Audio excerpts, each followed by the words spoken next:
Hello and welcome back. Join me as we dive into the heart of Zootopia and discover that sometimes the most unlikely heroes can make the biggest difference.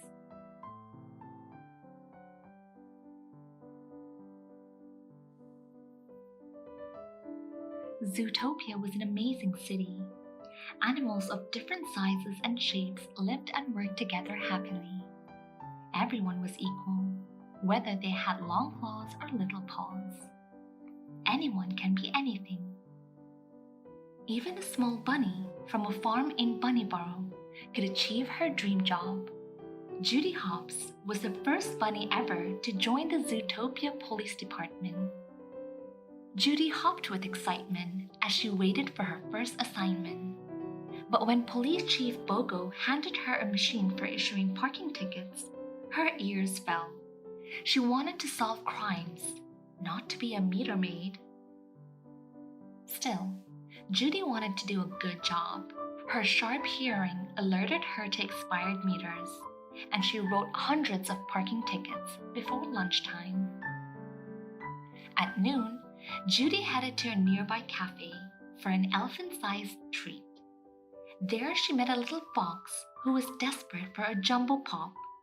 His dad, Nick, was out of cash, so Judy offered to pay. But very soon, Judy learned that Nick had tricked her.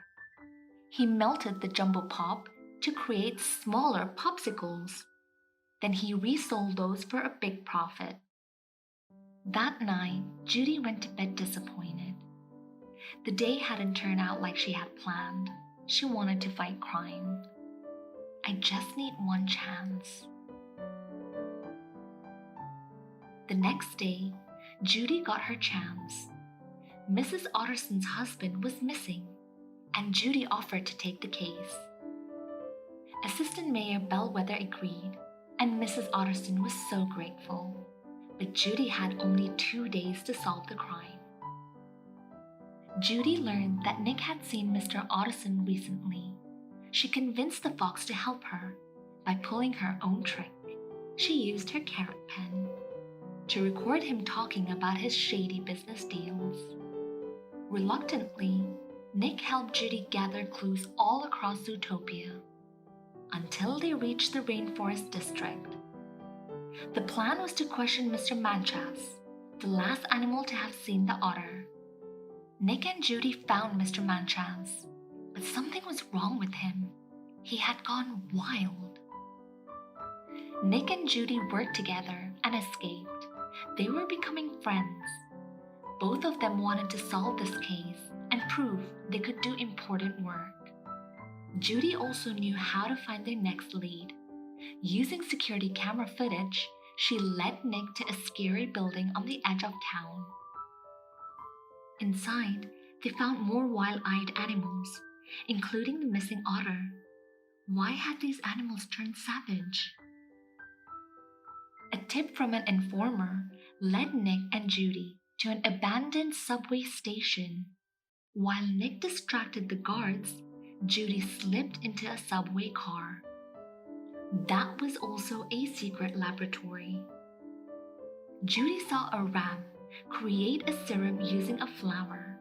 She learned that the serum caused mammals to turn wild. Nick and Judy grabbed the serum and ran until they were cornered by Assistant Mayor Bellwether.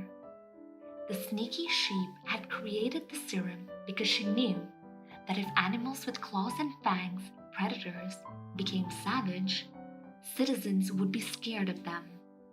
Then the smaller animals could lock them up and take over.